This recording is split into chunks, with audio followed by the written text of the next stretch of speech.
What's up, you guys? Welcome back to another video. I am so excited for today's video. We're going to be doing a girl talk / TMI Q&A. I haven't really made one of these videos in a while because I do think it's really important to open up about things like sex on my channel. However, usually those videos get demonetized on YouTube, but today we kindly have an amazing sponsor that you guys will see. It just goes along so perfectly with this video. I'll go ahead and link my other two sex Q&A videos that I've done on YouTube. I think they were both really informative and well received by you guys. If you happen to have missed those, because those were like 2 years ago or something like that. If you do want more content like this, I do regular sex Q&A videos and talk about juicy things and things that can't be monetized on YouTube all the time on my Patreon. So I'll put some examples of those videos on the screen right here, and you guys know if you ever want to support my Patreon, it's linked down below. If you guys happen to be stumbling across this video, you're not familiar with my channel, my name is Lindsey. I make tons of vlogs, lifestyle, sustainability, advice, Q&A, all these types of videos. If you're not subscribed, it would mean the absolute world to me if you did, and if you are subscribed, how about clicking that notification bell? You can hit the bell to just be notified when I upload new videos. All right, enough self-promo. I hate doing self-promo, but honestly, guys, it's one of those things that you kind of have to do being a content creator. As always, I took your questions from Instagram. My Instagram is livinglikelindsey. If you don't follow over there, I think like I've been trying a little harder this year. I think like it's a fun time over there. Let's get into it, girls. First question. After breaking up with your ex, did you feel weird / guilty sleeping with someone new? I thought this question was really interesting because nobody told me how, I mean, I guess it's different for everyone, right? Like how you're gonna feel after coming out of a long-term relationship, or really any relationship where that, of course, was like the only person you were intimate with for a while. That was very weird for me. Yes, it was really weird for me to get to a place where I even wanted to sleep with somebody new again. It actually, I'm not gonna say exactly how long it took me, but it took me longer than I expected. I had to be in the mindset to want to have that experience with someone new again. And it's interesting because before my previous long-term relationship, not that I didn't take sex seriously, but it wasn't quite as big of a, I think it's just because I wasn't in a relationship, right? Like that's the only person that you're intimate with for so long that it just feels weird to I don't know, at least for me it did. Obviously this is personal for everyone, but to answer the question, I definitely felt weird, and it took me a while to get to the point where I wanted to sleep with someone again. And once I did, I think looking back, I don't regret it. I don't think it was rushed. Like, I do think I was ready whenever I chose to sleep with someone again. I will say, looking back on the situation, when this all happened, I wasn't expecting myself to develop so much care and feelings for that person. And I don't really think it was all because that was the first person I had sex with since my relationship, like I said, but looking back, I think that was a big part of it. It's just more I look back on that situation and I can see how much I really like wanted that person to care about me more at that time and like give me more, and that was a whole thing in itself. I definitely didn't feel guilty. So answering that part of the question, weird, yes. I think just don't force it. Like, of course, I had like rebounds in the sense I wanted to go make out with someone, like things like that. But actually sleeping with someone again, it took me quite a while to want to do that again. I think that's all just part of the breakup and healing experience when you're going to be like,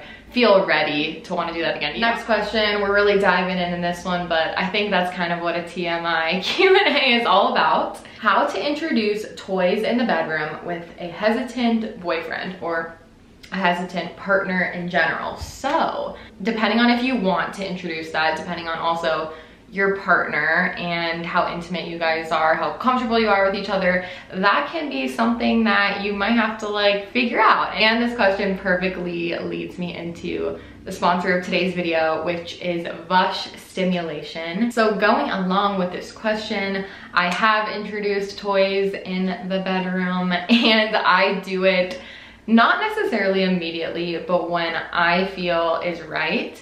And going just in general with the topic of toys and masturbating and self-pleasure and self-love, I think this is something that has still to this day has a stigma, and you know, it just goes to show that like YouTube is going to demonetize this video, that there's a stigma talking about anything sex related. Are you ready for the star of the show? The star of my world, you guys, is my VUSH Empress 2. So this is their brand new clitoral stimulation toy. First of all, a moment for the packaging.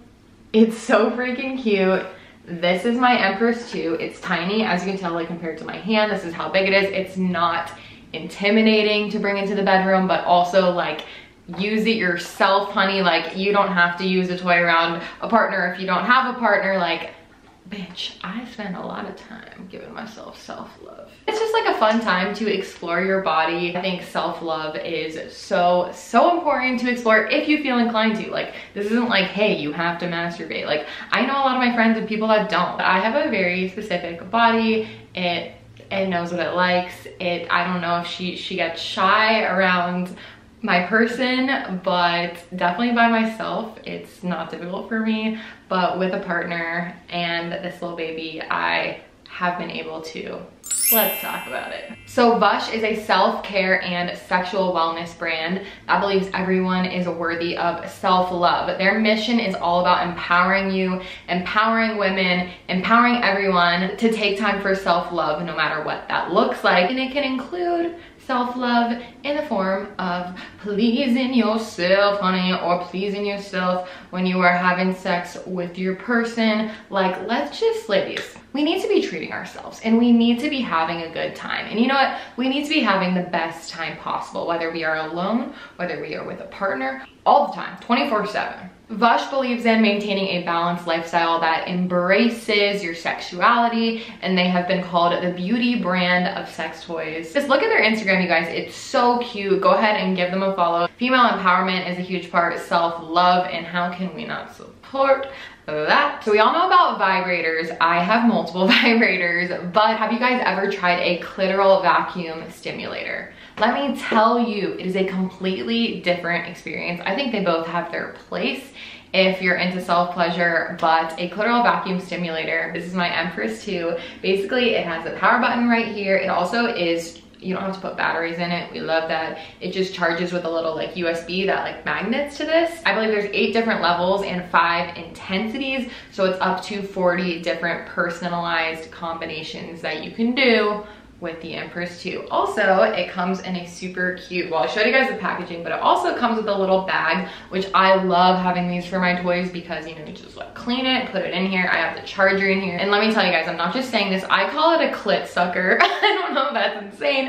That's what I call it. These are a game changer if you've only tried a vibrator and maybe like, you know, you're like, man, I've just like done this enough. I'm telling you, this is a completely different experience. It completely focuses on your clitoris, and it's supposed to actually mimic the sensation of really good oral sex. So, hey honey, if you're not getting any, I understand. Give it to yourself. It is also 100% waterproof. Bring it in the bath, bring it wherever you know, for rinsing it and all that kind of stuff. And also it comes in discreet packaging, like the actual box it's delivered in is discreet because a lot of us have roommates. Some of us might live at home. Some of us just don't want people to know that we're getting a sex toy delivered to our house, right? And of course, I have an amazing discount. I have 50% off, you guys, with the code Lindsey. I'll also have a link in the top of the description box to the Empress 2. I'm gonna put her away now for later. Thank you so much to VUSH for sponsoring this video because, like I said, this video wouldn't be made without them sponsoring because it's not gonna get monetized on YouTube, so that's why I don't really make videos talking about sex on YouTube anymore. So it's so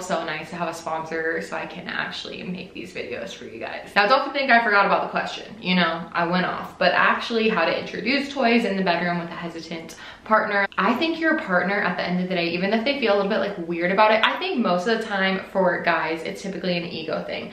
They want to be the ones to be able to please you. They want to be the ones to make you orgasm. But I'm just gonna be honest, I can't do it. I haven't been able to do it without a little help, a toy, and that's just my body. So if you're like me, you guys like that and you need that to be able to get over the edge. For most of the times, a hesitant guy, it's because they want to be able to please you fully themselves. And that's normal, you know what I mean? That's normal to feel that way. But also I think just being really, really open and being like, hey, like what you do is amazing. This is not about like, you're not doing enough for me. No matter if it's guy or girl, whoever your partner is, like, hey, this is just about me and what feels the best for me. And like when you are doing what you're doing, and then if I have like a little extra help just from like a tiny toy, you know what I mean, or whatever you want to bring to the bedroom, I think your partner wants you to feel good. So just making that clear to them, like, this is how I can feel my best and have like the best sex. I want you to be able to feel the best during our sex and have the best time, you know what I mean? So I feel like if you just put it like that, how can they really be like, I don't want you to have that?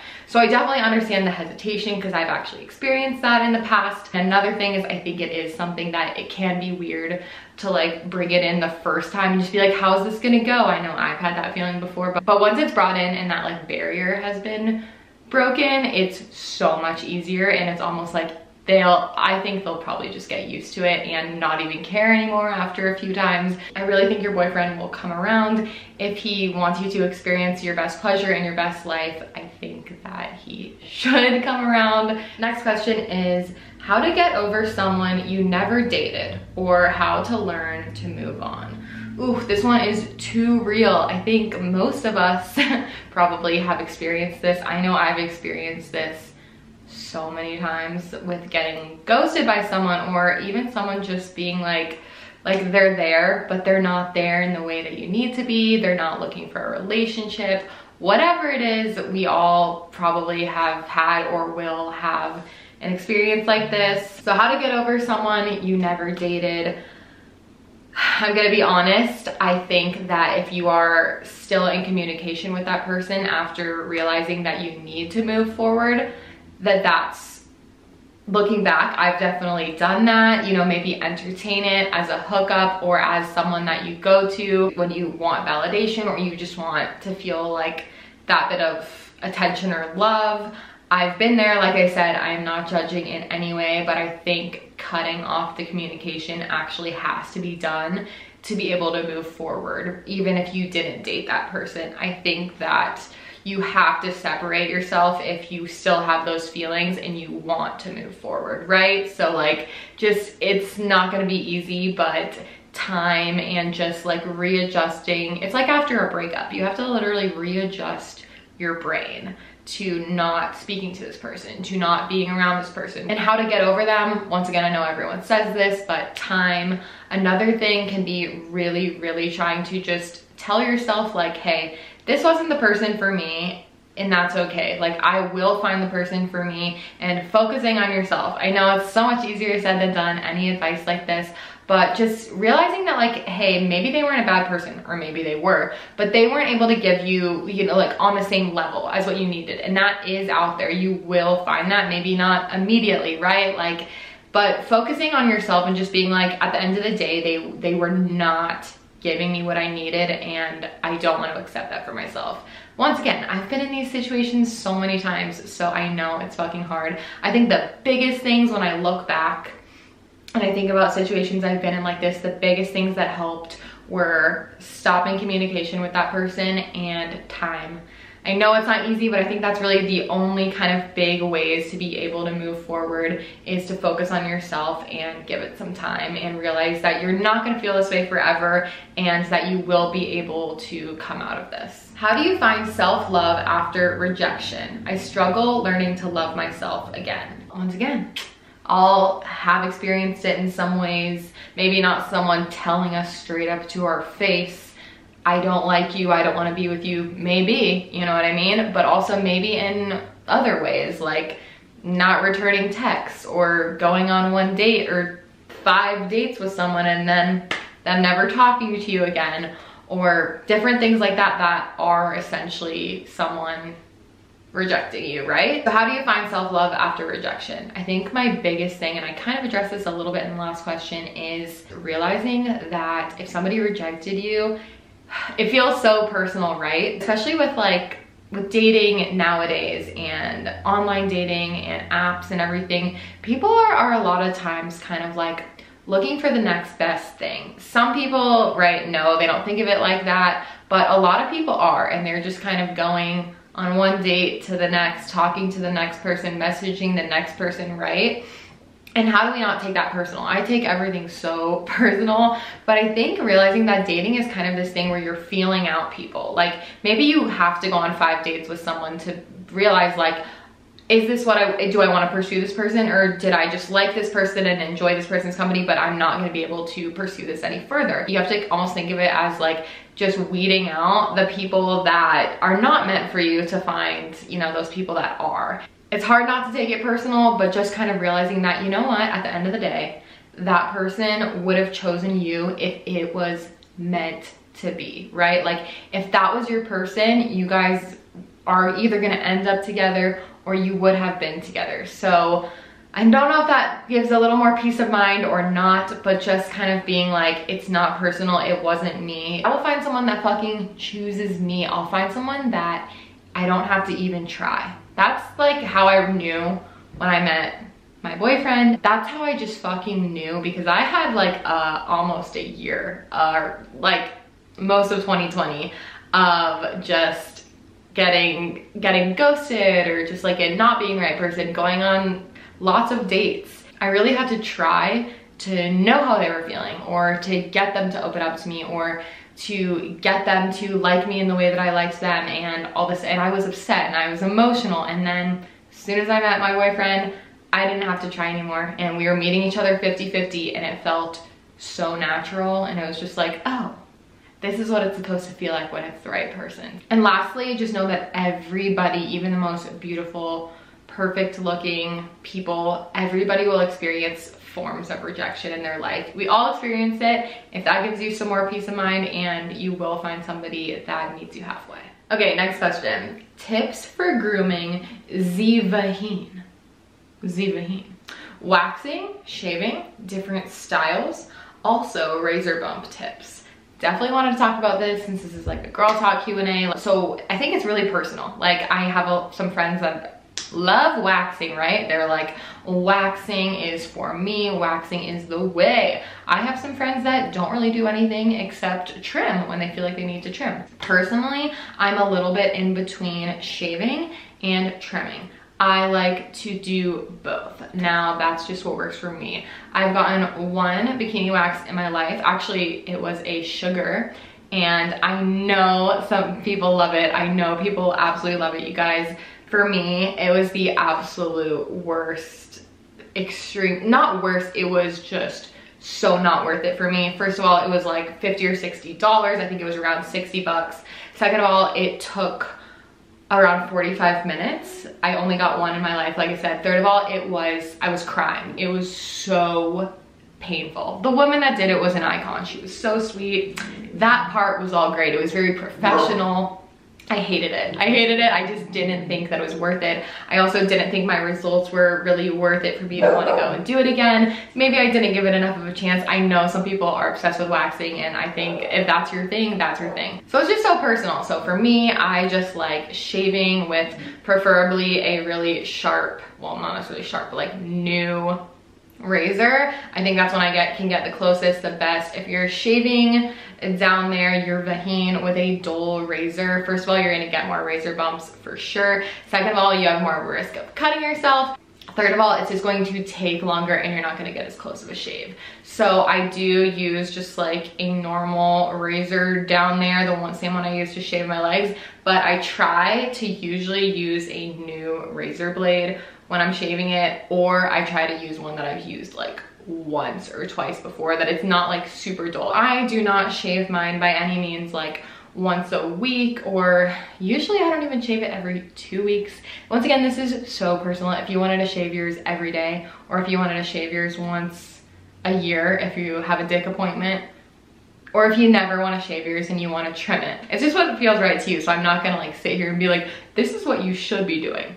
But this is what I like. It's also pretty low maintenance for me. Like I said, I am in a relationship now, but even if I am not, I just shave it when I want to. That's about it, because it does take some time, so I don't be out here shaving it, you know, once a week. And also, as for razor bumps, I basically have tried a few different things over the years. If you guys have anything that's incredible that is not what I'm about to mention, feel free to let me know in the comments down below. I would love to know. I've tried a few different products, and once again, I'm gonna say, like, using a new razor blade is super helpful for this too. If you use a dull blade, I think you're more likely to get more razor bumps. But I use Tend Skin, and that's something that I find the more you use it, like if you use it every day or after the first few days after shaving, it's really helpful. So that's something, I'll link it down below. It always has good reviews. Other women have recommended that to me for that area and talked to me about it. So that's what I use. If you guys have anything that's amazing for preventing or treating, like right after you shave, for not to get razor bumps, I would love to hear it in the comments down below. Next question is, I've been sexually active for 8 years, married for 2, and I've never been to an OBGYN. I'm terrified. Any tips? I definitely want to talk about this because I just think that a lot of people experience anxiety or fear of going to the doctor. I was always, when I was younger, like, I know they say you can start going to the gyno around 16, I believe that's what it is. I think I probably started going around age 18. I honestly don't quite remember. It could have been 19. I just went when I felt like I was ready, because I was actually a little bit nervous about going too.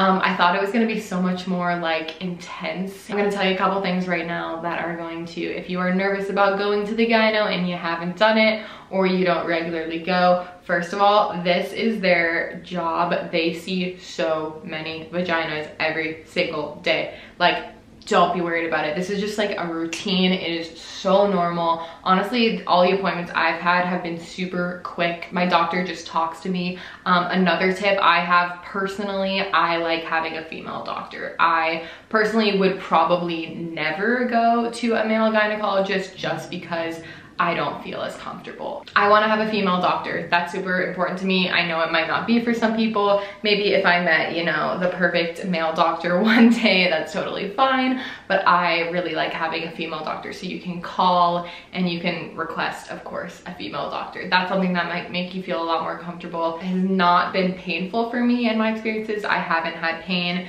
It's been super, super easy. It doesn't even really feel that uncomfortable, even when their fingers are literally inside of you. I think if you do have a bad experience, try another doctor. Or if you have an experience that you didn't feel super, super comfortable, because you should feel super taken care of and comfortable around your doctor. So looking up reviews of that doctor, just doing some research, right? And do not be nervous about it. I would recommend, like, based off of what you said, going. And do you have any tips on how to be more assertive / vocal during sexual situations? Sometimes I go along with things because I find it's easier than saying no in the moment.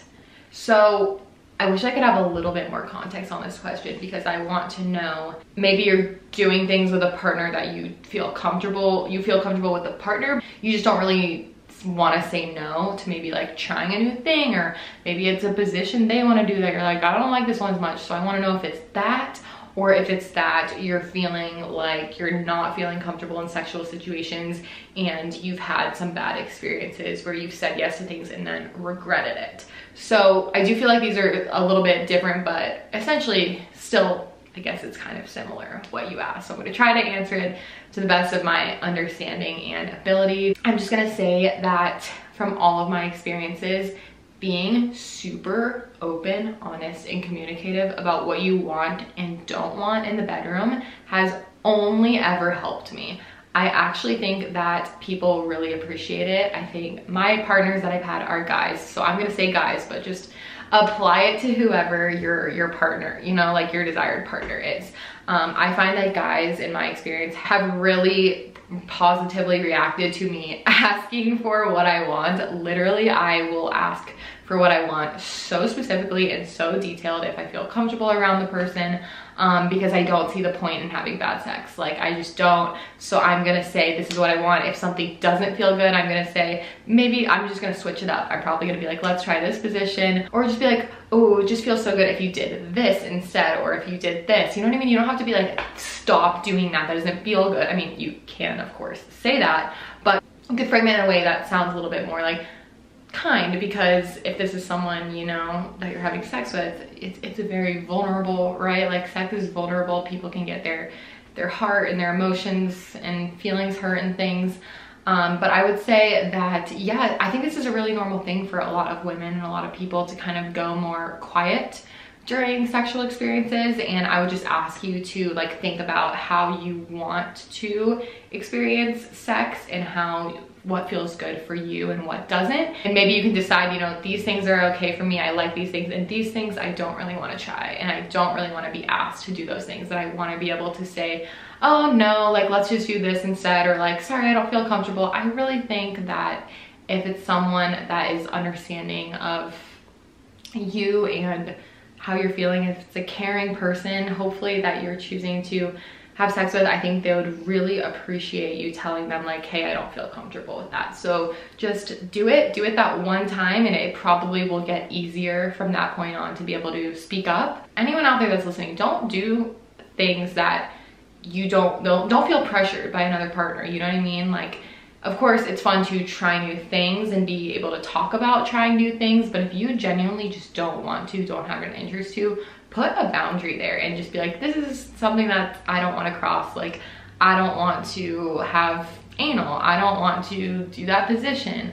I don't want to be touched like that. Whatever it is for you. And just being like kind when you say it, and I think that person will be able to respect that. And if they don't respect that boundary, bye. Like, do not continue having a sexual relationship with them if they do not respect a boundary. That is a big one, I would say too, because you absolutely can find someone that will respect those boundaries for you and that won't push the line of your boundaries, right? So just know that. How do you deal with your body changing and outgrowing clothes? P.S. Love you. All right, I really wanted to address this question too. We gotta, you know, have a question at least in here about body changes. Now, body image is one thing, right? But body changes is something that no one really prepares you for, right? Because bodies are so personal, and your friend's body might not change, is not gonna change the same way that your body's gonna do. You know what I mean? Your body's gonna change probably throughout your entire life. And I'm just gonna be super, super honest about this question. I don't wanna try and sugarcoat it.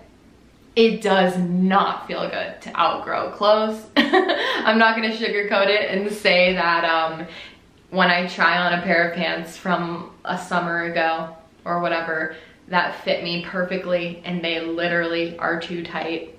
I've had this experience multiple times in my life. I had it recently. I have clothes from last summer that fit perfectly and literally they just don't fit anymore. Or they're super, super tight to the point where it's like, okay, maybe it fits, but I'm not going to wear it.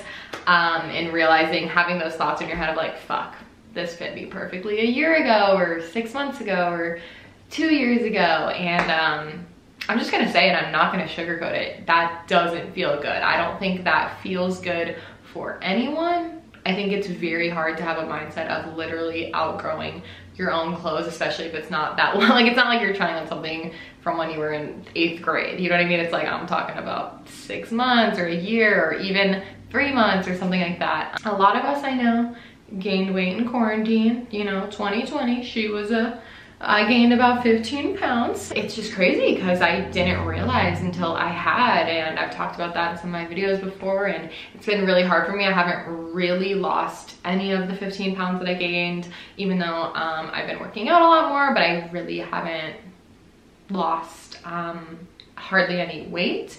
And that's, once again, something personal to me. It's something that I'm trying to figure out and dealing with myself, and I want to blame it on all these things like birth control, alcohol, oh, I'm not working out enough, oh, I'm not eating healthy enough, all these things. And it's just like, at the end of the day, my body's just looking how she's gonna look based off of how I'm treating myself, what I'm doing. I'm not ever a person that's going to restrict or stick. It's not for me. I don't think I could be happy doing any sort of a, you know, drastic nutrition change or working out every single day. That's really not sustainable for me at this point in my life. Going back to the question, how do you deal with your body changing? it's not easy for me. I think it depends on the day, it depends on my mood, it depends on my mindset, it depends on how I feel from day to day. Some days I look in the mirror and I'm like, fuck, like most of the times if I look at my naked body in the mirror, I am not super happy, but I do also come to this point where I'm like, this is how I am. And yes, I could literally choose to eat super fucking healthy and work out 5 times a week really hard, 6 times a week, and give up alcohol, and I probably could lose 15 pounds and look better. But this is the thing, you hear people that have done these like weight loss journeys or whatever it is, and there's never an end. There's never a point where you're actually like, oh, I'm super happy. Like, it just, after you lose that 15 pounds, you're like, I need to lose another 10. I don't feel like how I thought I was gonna feel. Even if you are slim and toned and have a gorgeous body and you are healthy and you work out, or even if you don't, you just have a naturally gorgeous body, like most of the time those people are still not happy.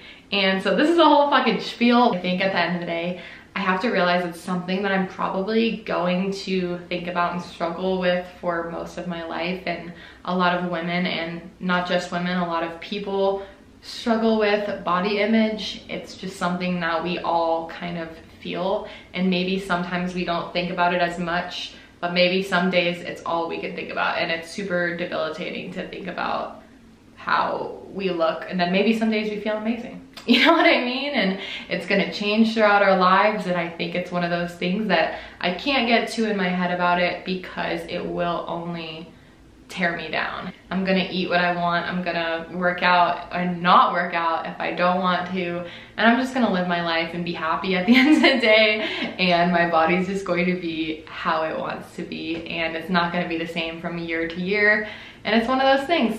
I don't feel amazing about it, but that's how it is, and that's my honest answer to this question. All right, we're gonna answer one more because I have been recording for a while, and the last one is it weird that my partner won't go down on me? How can I get him to open up to it? I really wanted to answer this because I've struggled with this. I've had this exact experience. I hate saying, oh, it's personal, but maybe you don't want to be gone down on. But I think a lot of times in relationships, probably a lot of us do, okay? I know that I do. I know, once again, that some girls, some people don't want that experience. It's important to me, and like I said, I don't think when I had this experience before that I thought it was as big of a deal as it, when I look back, I'm like, that was kind of fucked up. Like, I feel like I talked about it and I expressed it, and I was never nothing really ever changed. And it wasn't that they would, I don't want to get too personal here, but it wasn't that they would never do it. It was more of they would just kind of say they would forget to do it, and if I asked them to, they had no problem doing it.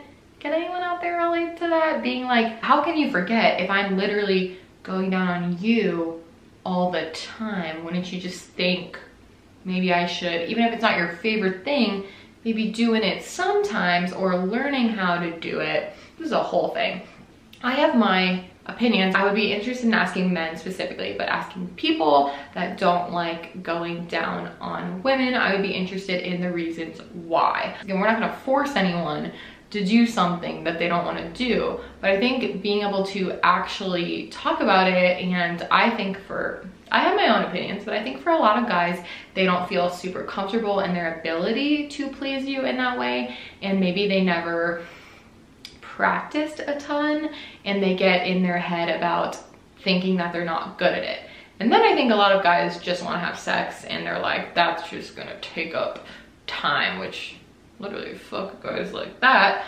But I don't know, I'm sure there's so many different reasons, right? But I think that to just answer your question, just especially if you are going down on that person and they're not reciprocating, or they're not reciprocating as often as you would like, I would just really try to be like, hey, like, I don't want you to sugarcoat it. I would love to know literally the truth from your heart, like why you don't go down on me very much. Do you honestly just forget, or have I not expressed to you enough that I would like you to sometimes, or what is it? Does it not taste? You know, guys will do this whole thing of like, it smells and it doesn't taste good. I think that in general, people want to please their partners. So maybe, I don't know how long you guys have been dating, but maybe it's something that is just kind of was put on the back burner, right? And now it's like, he doesn't realize that it's important to you or that you want him to. So definitely being able to have that communication. And if it is a thing where he's like, I just don't feel like I'm that good at it, or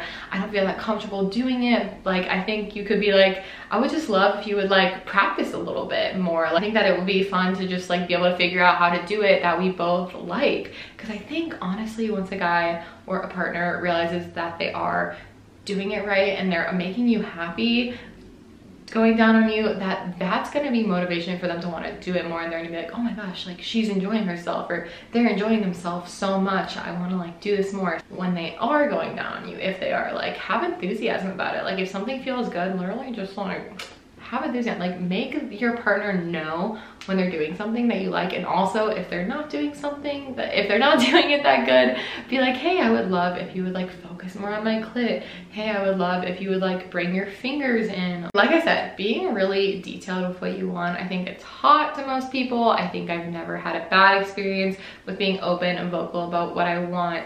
Is it weird that my partner won't go down on me? From my personal experience, I don't necessarily think that it's weird. I think that it's actually a lot more common with guys for it to not be their favorite thing. And listen, like that's okay if it's not your favorite thing, right? But I think that it would be amazing if you could learn how to do it and how to maybe enjoy doing it more, and practice a little more, and just be open about that communication. Just try it out. And if not, you know, you guys tried. But I think being super, super open, and just like also being like respectful when you talk about it with them, because you don't want to like hurt their feelings if they actually just like didn't know that you want this as much as you do, or whatever it is. So I know there's a lot of like man shaming and man hating with this kind of a topic, and I can go there, but I don't know if it's necessarily gonna benefit. All right guys, I've been talking for quite a while. That's all the questions I'm gonna answer for today. I hope you guys enjoyed, I really do. Make sure to go check out VUSH and the Empress 2 down below for 50% off of your own. And guys, if you get it, please tell me what you think about it. And I'm so happy to be able to work with brands that support me talking about sex and self-love and sexual wellness and breaking stigmas, because I think that I would love to see more women on YouTube and just in general being able to talk about these things without having judgment. So I hope that you guys enjoyed me being able to do that today. If you made it until the end of this video, give it a thumbs up to let me know. Leave me a comment down below telling me what you thought about this video. I would love to hear from you, and I will see you guys so soon in another video.